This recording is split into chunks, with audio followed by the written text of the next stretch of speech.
We can't heal if we don't self-reflect. Effectively, the only way humanity is going to evolve is when we find balance in life. So that's why I talk on topics that I know some people won't like, and they won't like the opinion of it. But that's because some people have just got too comfortable with the status quo, either through ignorance or they've just accepted what is. And it's like, unless you take yourself out of the situation and like, have a bird's eye view of it, and then look at situations and think, is that fair? Only if you do that can you really see the discrepancies in life. And then you'll form an opinion that maybe goes against the status quo. But how on earth can we get justice in this world if we don't start reflecting? So you have to. So I know people, like I said, people won't like what I say sometimes. It's only because it affects their privilege a lot of the time. If it's favoring them in some way, they don't want to lose something. But it's not about what you lose. It's about, again, fairness. It's about legacy. It's about the next generation. It's about evolution. And that's what I'm always looking to do. It's always about like building a better future for the next generation. And then hopefully they'll build a next better future for the next generation. All of a sudden, the humanity's evolving in a positive way. But if we all just sit here and accept mediocrity and cause absolute chaos for the sake of it, really, just for our own fulfillment or something, it's like there's nothing's going to change. So I don't mind speaking outside the box. I don't mind being different to everybody else because someone has to do it. You know, so I just do what I feel I'm being called to do. Now, I just want to share something I just recently updated my website a little bit. Now, yeah, the design of the website could do with upgrading, of course, but I'm not really interested in all that anymore. I just like to just update where I can. So I've just made a little mention here of my upcoming book that's coming out soon. And I also just recently published a new podcast. So I had previous podcasts, but my setup's been improving. So literally in the space of a few days, I've done a cover design for my new book, and it started off the podcast. Now, the podcast for the most part is going to be, at this present time, is videos off my YouTube channel. But the thing is, every time I do new YouTube videos, they'll also go to the podcast, but they'll probably be scheduled for later. So effectively, right now, I've just released in June the new podcast. So it's a new episode, and I've already scheduled videos once a week, every Wednesday. And there's already videos going all the way up to August. So it's taken care of. So if anyone's interested, check it out on a Wednesday. There'll be a new one. It's curated in that sense. I've picked the episodes that I want in a certain order. And of course, there'll be new content coming as you go. But if you want to binge on a lot of content, you just go on my YouTube channel and you can sort of find them through there, really. But I've got a curated list here. So if you click this little banner, I've made it clickable. So you can either listen to the one episode here, or you can just click on this little banner and it will take you through to a staging area, really, where you can then click to Amazon Music, you can click to Spotify, or you can just listen to it there. Again, even a button there that says listen to Spotify. We've also got a link to my website and a link to YouTube. That's pretty cool, isn't it? So if we click on the Spotify one, if I right-click it, in fact, we'll open both of them just while we're here. So this one, my first episode is America in Chaos, Trump initiating the Insurrection Act. And then, of course, the same episode is on Amazon Music. So it depends what platform people like listening or consuming content. Of course, like I said, it's available on YouTube as well. But the reality is, when we go on a healing journey, a lot of people like have rose-tinted glasses. It's almost like you hear an awful lot, like love and light. It's just love everybody and forgive and all that. But the problem is it becomes superficial. It becomes shallow. Because if you don't truly mean something or you don't feel it inside of you, then it's just words. It's just words. It has no substance to it. The only way you're going to gain substance to it is to actually heal. So to heal means to actually reflect. It means you're going to have to go through an awful lot of introspection. And, you know, so I recognize there's a lot of people who either through ignorance or personal choice, they're choosing to ignore the process. Effectively, I'm just mirroring back to people what they need to work on. They'll either be inspired or absolutely outraged. But then it's about looking at yourself and think, why am I outraged? Why is someone's opinion, like if you think about it this way deep enough, again, you can go through so many layers of psychology, but you've got to think, someone's opinion, why does it trigger you so much? Because some people get really, really angry. If they hear something they don't like, they'll get really, really angry and they'll lose control of their emotions. That in itself signifies the fact that someone has healing to do on their emotional side. Like, how can your emotions consume you so much that it takes over your physical vessel? Something to work on. Because then you've got to wonder, like, you've got to ask the question, like, look at every layer here. Like, why is that bothering you that much? Why can't you control yourself? And again, it's usually something that's even below the surface. It's something that's actually triggering. So you have to try to work on that trigger. And again, by healing ourselves and figuring those causes out, because it shouldn't react, we shouldn't have to be so reactive. Effectively, you shouldn't get so angry that you're trying to convince someone of something, or take exception to someone not listening or something. Because it's like, eventually you start to love yourself so much that if someone's wasting your time, you don't want to waste your time anyway. So you'll just walk away. It doesn't bother you if someone listens, if someone respects what you're saying or whether they're listening. It's like, I'll just leave. If you don't have the same opinion as me, that's actually fine. I can accept that, as long as, as long as it's not to be you're not doing it to be disrespectful. Again, if you're doing it to be disrespectful, you're just doing it just to cause havoc, I'll just walk away.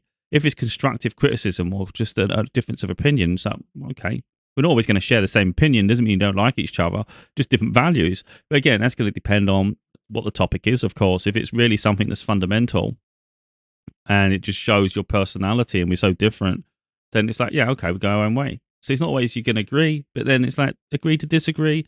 You don't, that's the thing. Too many people want to convert other people of everything, and it's just, they get really defensive if you don't agree because they're insecure.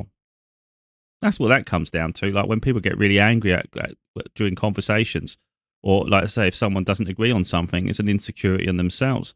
Effectively, they may not even realize it, but deep down it is. They're seeking validation that what they're saying is actually accurate and actually means something. And when you go against it, it makes them insecure. So they become louder and louder. And as soon as someone, as soon as someone's emotions consume them, where they can't control themselves, you would argue that you've lost control. So what are you trying to prove at this point? And again, if you're trying to prove something, why are you trying to prove it? But like I say, but it goes full circle, because if you're unhealed, you're going to, well, everybody around you is going to feel that projection anyway. So you're going to cause absolute havoc of everybody's lives around you. I would say, as far as those that will put up with it, because everybody has the option to walk away. Whether you've got to lose a lot to walk away, that's up to people to decide. But overall, it's like we'll have freedom to leave situations if we choose to.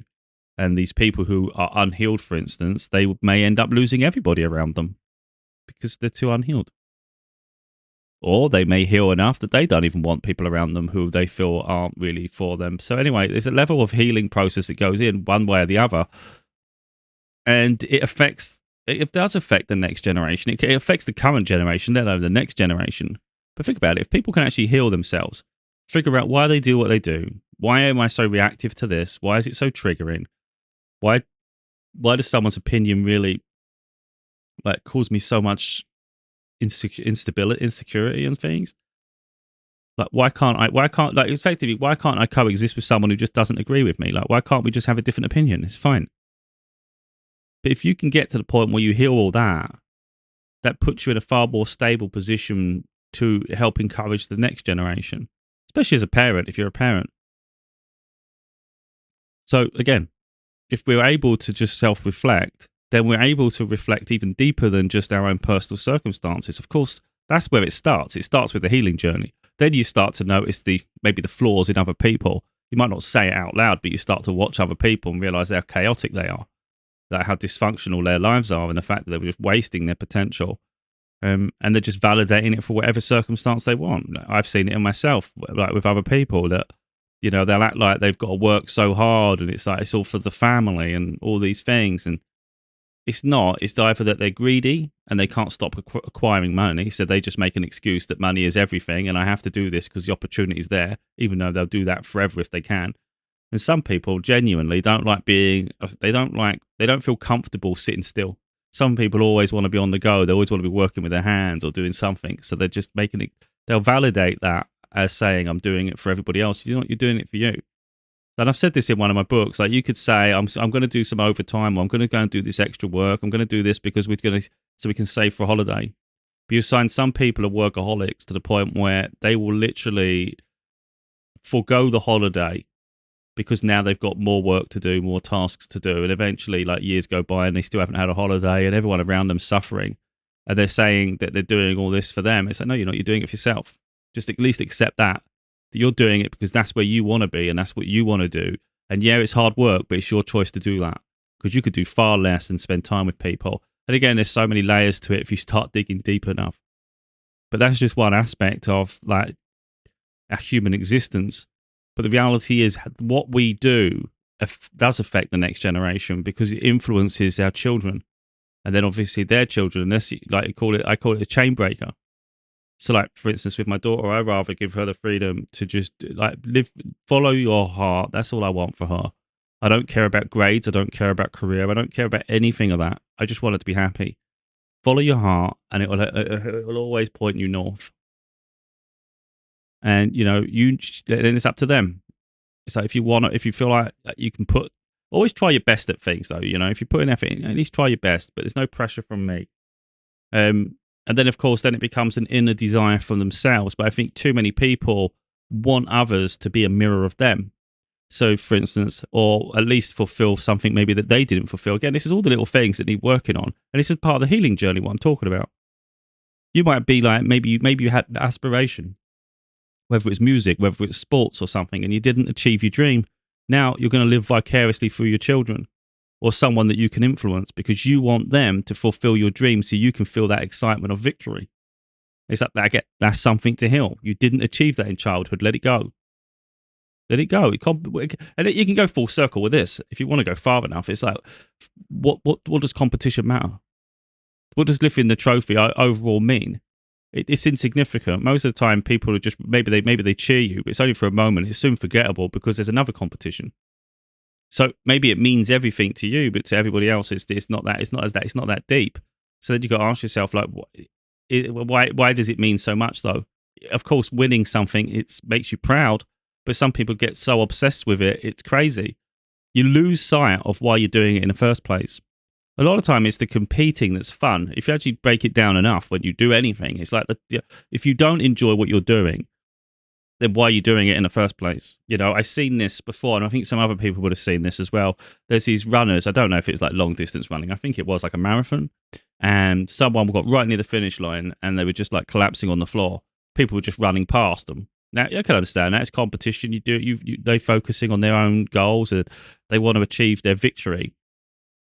But, like, surely having compassion, and it's more of a moral victory to help the person finish across the finish line. Like, I know you've got that far, but it's like people are so obsessed with the medal, they don't realize that by not helping someone and being selfish, it's like you've lost in life. Your goals are not set right. Like, no one gives a shit in the end. Like, okay, they cheer at the moment. You go on the podium, maybe you get a medal, maybe people go, oh, well done, well done. They're not cheering a year, 2 years, 3 years later. No one cares, because the next competition comes. It's like, it's all forgotten. It just becomes a statistic, especially like if you go sports teams, for instance. No one really cares about the competition that happened 5 years ago. It's just a number now. It's a tally. Oh, we've won it 5 times. No one cares less about the previous times that much. They might reflect upon it when the event comes round again, but not really as deep as they did at that moment. So yeah, okay, maybe you want to be celebrated and feel like you're really special. It's like, great. But literally, you're going to have to live with that. I mean, obviously, some people just don't have any conscience anyway, so they wouldn't even care, and they'd say that was the right thing to do. Of course, I had to win. It's like, well, okay, well done, you. I think some people can understand, like I said, the moral victory. You'll be like, some people actually be far more proud throughout life knowing that they helped someone when they really needed help. And I think, personally, I just think morality, that's far superior to be selfless. Again, it's people got to wonder. I think that's the thing. Like, people got to wonder why they're so competitive, because there's this huge competitive edge. And again, it's like psychology. We can go all over the place with this shit. If you look at it as a whole, because you've got to think, why am I so competitive? Because maybe you've been brought up feeling that that winning is everything, especially in school. Maybe competition is really important, but a lot of the time it comes from family members and sports, of course. Then you've got to ask yourself, well, why does sports exist? Because it's fun. Sports exist because it's fun. Well, that's great then, but we've established that a lot of people go beyond fun. They make it so competitive where it's no longer enjoyable. It's actually sufferable, but they want the victory because the victory means more than the actual task of actually enjoying yourself. So it breaks down to why you're doing it then. If it's not fun, what's the point of winning? You can do something else and just enjoy life. Surely you should be enjoying yourself. So when you think of life and you think of the balance of humanity, surely the whole point of humanity is that we're all able to be ourselves and be happy. Surely we should all have the opportunity to be happy. That would make sense to me. For us all to be in competition with each other means that we don't support each other. So then humanity suffers because everybody is self-serving. So everybody is selfish. So how can we evolve humanity if everybody is low vibrational, just feeding off each other?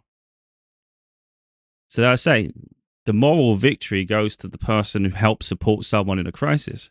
You help them finish across the finish line. All of a sudden, the victory in competition, the medal, it doesn't mean as much as that victory. So like I say, there's all these little things, but then you could argue about sports entertainment on TV and things. It's quite apparent, really. If you think about it, most people work themselves to death, like literally. There's usually illnesses that come with age. As we get older, we're more susceptible to illnesses, especially life-threatening illnesses. And I've witnessed it firsthand where people have worked themselves all the way through their whole life. Then they might finally get a chance to retire and they die within a year or two. Die within a year or two of retiring, they really didn't even get to enjoy it because even though they passed away after that period, they were ill throughout. So when you look at life and you think, if life was so competitive the whole way through, and you spend so one part, like most of it is competitive, the other part is just working yourself like crazy again to provide, and you would say that's the righteous thing to do. So how often throughout your life, like throughout the average person, how often throughout life are you happy, like genuine happy and fulfilled? Because it seems to me that the average person lives a life of distraction and misery. The average person, I think, does. I think they're obligated, they're tired from work, they're always in competition. You find it in workplaces as well, people competing with each other. I want that promotion, I want your job, I think I should be doing that, I'm better than you. It's like, instead of staying in your own lane and just focusing on doing what you can do, and just like people are always looking at other people and trying to sabotage. Again, where's the evolution? They keep themselves in miserable settings because all they're focused on is money. And even for the most part, even if you can afford some nice things, maybe you get a nice TV, you get nice tech, you get a nice car, you get a holiday every now and again. Well, they're nice things to have for sure. But how often are you at work and how often do you get the holiday? Maybe you get a holiday a year, maybe you get 2 if you're very lucky. It's nice, you get to travel. Of course it's nice, it's a luxury. But think how often you have to be miserable just to have a little bit of happiness. The balance is out of whack. So what does sport do, for instance, like entertain us at the weekends? It's a distraction tactic away from the misery we suffer throughout the week, because all of a sudden we've got something to focus our minds on. And again, there's that competition, that competitive edge, which keeps us really mind-focused and keeps us hooked. And then that's life. And then you repeat the merry-go-round. Bumps intertwine with themselves. And the merry-go-round continues. So it's only when you take yourself outside the matrix and you look at the way the world is created and the way it's formed, you look at the structures, you look at how people interact, you look at the obligations, the way we're told to be, the expectations placed upon us, you've realized that it's entirely unfair. So when you look at America and you see an awful lot of people right now, I mean, there's a lot of people doing good now, actually, but you see people targeting and taking joy in others' suffering. So when you've got, you call it illegal immigrants, I hate that, illegal. Who deems it illegal? Who deems it illegal? Why, like, when you break it down enough, we've established some of the other situations in life that aren't quite fair or things to heal. I don't personally believe in borders, and I've said this so many times, that the world should be free for all of us. Just because you was born in a certain region, location, you shouldn't be confined to that space. If you shouldn't be confined to that rule of law, that doctrine that's been in place upon them the people. So let's say it's an incredibly religious area and it doesn't attune to either your religion, because you might believe in a different religion, or you might not even have a religion. But yet you have to conform to whatever the culture states, even though it doesn't fit with you. And then other people would say, oh, you're not welcome here. You're not welcome here. It's like, who the hell are you to define who's welcome where? Because you was given opportunity. You don't care about the plight of other people. You don't think other people are worthy because they have a different culture or they just have a different ethnicity, different gender. What's the problem? You know, and that's where I get fed up, because it's like, wait a minute, you got people who are just trying to create a new life for themselves, and everybody should have that freedom, that right. So why is it such a bad thing? Oh, because society, like when we say society, we mean governance, we mean what we've been educated in school, which has then been passed down to other generations from our parenting and everybody else like that. There becomes this racial divide, this cultural divide, and it's been ingrained within us to say that is not acceptable. We will not tolerate that.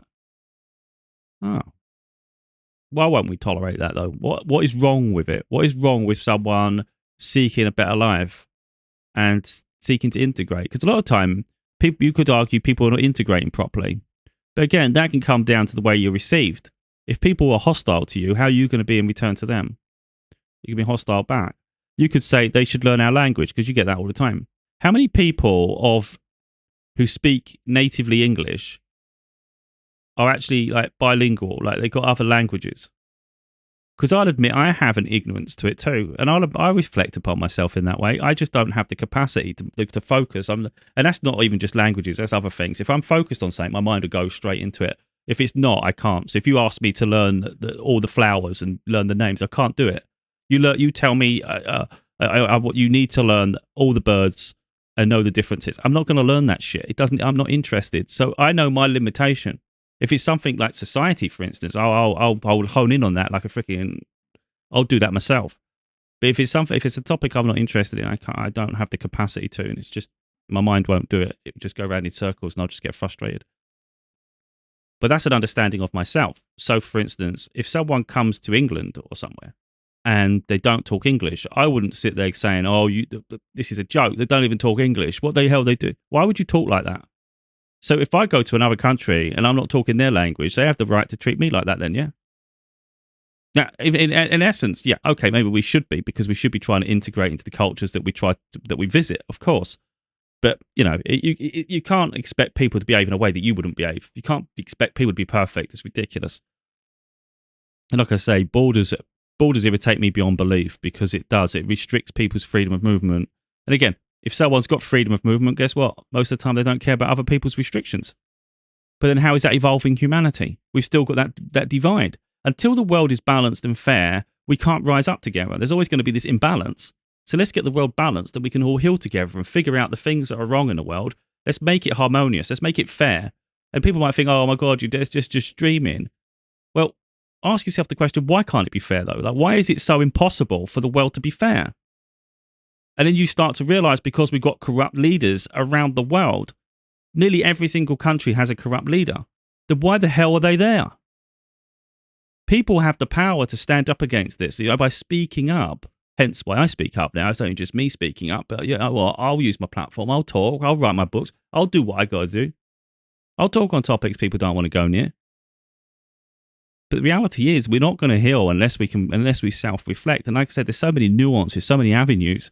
And you could argue, like, even if you say, okay, borders exist, there's nothing we can do about it. Why is the cost of visas so high? Like, if you want to integrate into another country and you want to do it the proper way, you do that admin, you try and do the whole process. It's really expensive. And it's like only for the rich and wealthy. So why is it disproportionately unfair that the rich and wealthy have more freedoms and more opportunity than someone who is more impoverished? Because that's saying that they're a better quality of human. There shouldn't be a better quality of human. We're humans. Okay. They can buy things. They have more opportunities in their life with luxuries, but that should not entitle them to a free pass through a system that everybody else has to navigate. It should be the same process for everyone. So don't make it unaffordable for the average person, so it's only the rich and wealthy can have the privilege. You only have to look at Donald Trump. He recently said it when he became president. He came up with his gold green card, the gold card. If someone invests $1 million, I think it was, into America, or they buy the card, I can't remember how he exactly said it, but it's $1 million. You literally can have a gold card and have free entry into America to reside and things. That's before he went on this huge tangent with the illegals. I would wonder whether that's safe. Imagine that, you do all that and he still sends you away. But either way, that's the discrepancy. You've got people here who are trying to go to the court to get their status adjusted so they can become permanent. And yet you've got someone who can just, and they're getting detained and literally taken away in ICE raids across America, deported and put in all sorts of concentration camp thing, whatever the hell's going on. They're taking them outside the country. They're not even deporting them. They're sending them somewhere worse than their own country. It's crazy shit. So you've got people having that happen to them while wealthy people can just pay and have entry. So although it's naive because of the way the world is corrupt, it's important that we ask the question, why is it corrupt? Why is that socially tolerated? Like, why is it acceptable? Because it's not acceptable. And then you can go on a further tangent. Forget the fees. Forget the admin fees and the visa fees. You have to fit criteria. The criteria may very well be you have to earn a certain amount of money per year to satisfy the requirements. And when you actually break it down, that's not really acceptable for or affordable for the average person. It's only for the elites. So again, better quality of human has better quality opportunities, even just where you reside. It's not right. It's not right at all. I can go on a huge tangent with this shit. It's like, I'm sick and tired of it. I really am. The world is not fair. And it's only when people suffer through it that they start to wake up to it and it affects them. So you might have someone in England, for instance, don't like people who are coming over to England and they say, this is wrong. They're taking all our jobs, blah, blah, blah. I don't even like it here. I'm moving to Spain. And then they try and move to Spain. They go, oh my God, have you seen how expensive it is to get a visa in the process? It's taking ages and it's getting complicated and I'm not even sure what's going to happen. I can't believe they won't let me in. It's like, so now it bothers you. Now it bothers you because you got your problems now. Or you know someone that's going through it.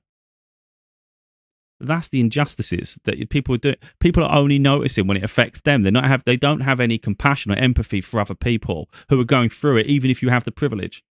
Take your privilege away and be a human for a moment, and then look at the injustices around the world. And then think to yourself, why is that normal? Why have people allowed this to happen? Every leader, every country, you can pick apart something that's wrong, and some of them are habitually wrong through generations of neglect. They're literally, some countries are suffering through tyrants like dictators. And yet there's enough people to rise up against this. It only takes the military to turn on the leader effectively. You have a coup. And then that would literally change the tide. And that's all it becomes down to. A leader is nothing unless they've got subordinates. That's all it is, isn't it? So a leader can stand there and bark and shout and make you feel terrified. It's because you don't know what minion they're going to get to do something. But if people just turn around and says, we're not putting up with this shit anymore, all of a sudden that person's going to go, what? You don't talk to me. And then they're going to realize, wait a minute, I have no power. My power is only by the influence I have exert on other people and the orders I can place based on the laws and stuff, which the tyrants make their own laws. So it's only when people stand up, and especially those that are there to serve them, if they turn around, especially with the people, all of a sudden you've took your country back. It's possible in every country. Everybody could rise up. So, it's up to people, isn't it, to have a look at the life and think to yourself, is this fair? Is this what I want? Is this what I want for the next generation? And do I want to waste my life? Literally enduring the same mistakes my previous generation suffered. Because that's the thing with me. I don't repeat the past. I don't repeat previous generations. I'm here to be the chain breaker. I'll smash the door down my own way. I'm doing my own shit. Life's too short. You can't guarantee anything. So I'm always of the mindset: do whatever you wanted to do it this year. Achieve whatever you want to do this year. Like, do it year by year.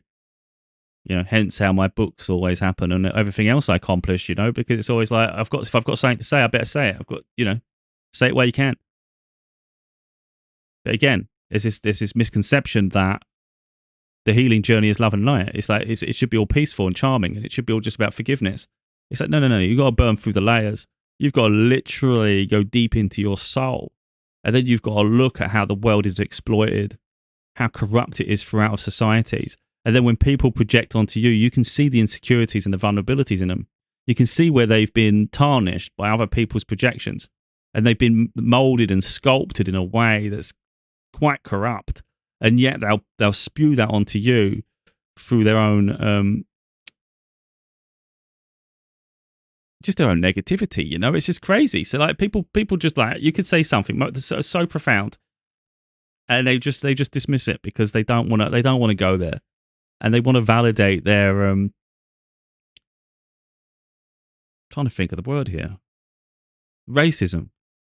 A lot of people are like a lot of people are racist, even if they don't say it. They're freaking racist. It's crazy. Even if it's just a specific race targeted, it's like they're still racist. And it's crazy to me because like we're all human beings. We're all just like literally we're all in a shell of whatever the shell is. How can that define? A lot of time it's cultural differences. You can understand cultural differences because it can really be different, like the way you behave, your tolerances. Yeah, a different culture will have an incredibly different way of life, and blending together is always easy. It doesn't mean you don't have to necessarily blend together, but don't be like judging them entirely and being horrible. There shouldn't be a level of hate towards entire groups of people. You can not like one individual. Of course you can. We can all go through life to say, I don't like that person. We don't get on. I don't like who they are. I don't like the way they live. I don't like what they're interested in. It's fine. You don't have to like everyone. Because it's our preferences, but don't taint everybody with the same brush. That's ridiculous. And that's when I get really annoyed as well. Like if something happens in the world, and let's say it's a clash between two different races, for instance, as soon as someone sees, well, let's say they feel aggrieved, and then they see someone of that ethnicity in passing, they will attack them as retribution, even though that person's entirely innocent. The colour of their skin, their culture, has nothing to do with the situation. But people validate all the time. And it's like, I just think people like to, I see it all the time, especially with cancel culture. You see it all the time where people just like to have a collective consciousness. They like to be part of something bigger, so it's bigger than them. And then they feel strong and powerful. On their own, they're weak. So they have to have this huge thing around them. So if it, like for instance, people have it with sports. If you've got a sports team and you're really like deep into that, it's like your culture, that's your thing. Because it's bigger than you. So you don't feel powerless. You feel powerful because you know there's a community of people. Even if there's some coming against you, you know you've got an army behind you too. So it empowers you, emboldens you. And it's the same with the cancel culture. A lot of people, like I say, want to be martyrs. If it's not that trend, it'll be another trend. You're seeing it all the time, and they just jump from one thing to another because they just want to be part of something, so they feel it's significant. These things are just stupid. It's irrelevant. It's like literally we should be healing. And I always think this, like we're only as strong as our weakest link. So humanity is only strong as its weakest link. So if we look to be rich, wealthy, powerful, at the expense of the most vulnerable, what are we doing? Because the world will never be healed. We would never elevate. I see it all the time. If someone's doing well, people get jealous. And they naturally think, well, what they should be paying all this. They should be contributing. They should be hemorrhaging all their money. They should be paying this. It's like, you shouldn't. People should contribute to improving society. But don't begrudge someone from living a better life than they had before. We can grow beyond circumstances. And if anything, I think that should be an inspiration for all of us. So some people, like the way I see it is, some people who want everybody to suffer because they're suffering. And it's like, well, why would you want the world to be suffering though? Wouldn't you rather not suffer? Like, why would you want the world to suffer to make you comfortable when you could approach it with the opposite? Rather than suffer, thrive. So rather than be miserable, be happy. So why not try to turn your circumstance around to the point where you're on a positive progression? And then we could all be on a positive progression. Why can't? So if you see someone's got a really nice house, they got luxury, they got good things, they go on holidays, they travel. Wouldn't it be nice if we could all do that? Shouldn't that be the goal? Rather than trying to bring people down every time they try to succeed. Because if we keep doing that, guess where we're going to be for the next generation, the generation after, and the future generations? We're all going to be in poverty. We're going to be subservient to corrupt leaders. We're going to be no far evolved than it was in the past. You look through history, at least of what we know of it. I just say an awful lot. When in history was a euphoria? When was it truly happy? People just kept dying young. There's so much violence, corruption, hate, famine. So poverty, it's like, it goes on and on and on. A lack of control in our own lives. So I saw someone recently put in the comments, and I can understand it. World's horrible. And they put, this is probably the worst time period in history. And I thought, I don't think so. It's not nice at times, but goddamn, you go to the medieval age, you probably only live to 20. You know, it's like, be realistic. The world's always been a horrible, corrupt place. We're feeling it in our generation. Every other generation. You had World War II, for crying out loud. Be realistic. But what's happening is people are recognizing that it's not good, but they don't know what to do about it. The very first step is to heal yourself. Go introspective, start setting boundaries in your life, and start establishing a positive norm. And then by then, you will naturally influence other people. Even if they don't necessarily agree, they'll watch your growth and it'll make them want to grow. All of a sudden, we're healing. If we're healing, it has that knock-on effect. And we literally can change the world for the future generations. So we're not all suffering like this. You can't change the past. So you can't go, oh, it's not fair, I've suffered. Just let it go. The suffering helped evolve you. It was through that instigated change. Some people will get longer periods of life where they get happy, they get fulfillment, they get wonderful opportunities. But it's not for us to feel like bad about that for ourselves. It's not going to heal anything. Just make the most of the time we have to have fulfillment and happiness. But you literally have to aim for it, because the alternative is you live your life miserable and you stay there. And you stay guarded, you like stay in your shell, you don't want to say anything because you don't want to offend anyone. So nothing really changes. And it's like you've lived a very, very, very protected life. How does that make you feel? Because my attitude is, the one thing, as soon as we're born, the only guarantee we have is that our time will come to an end. We don't know when, we don't know why, and we don't know how. But it's going to happen. And I say this a lot, but everybody starts with a piece of string that's burning. Everybody's piece of string is a different length.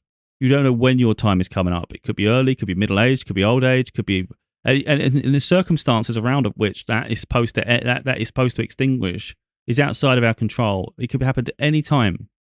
So there's no point dwelling on all that shit, but make the most of the time you have. So there's no point worrying about the end because it's inevitable.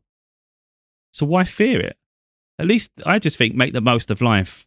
And when I say make the most of life, me personally, I think it's have a contribution to the planet, have humanity. It's not buy the most expensive car, buy the most designer clothes, all the superficial shit. That's literally having, like, you've got a precious moment and going, you know what? Forget people. I just want everything for me. Give me everything. Give me everything. It's like, oh, what a great life you've just built. Well done, you. You're just selfish. You just got lost chasing the treasure. The fool's gold, I call it. You can have those things if you do positive things as well, you know, because then you feel fulfilled and you had a meaningful life. So it's up to people with the life they want to live. And I think if we all pulled in the direction of healing humanity, I think that's a life well lived. And I don't think you can have regrets about that. But I think the people who go a different way, very selfish existence, I think you'll find when they get to the end of life, they're going to be full of regrets and think they wasted life to an extent. It's like, you did waste life, didn't you?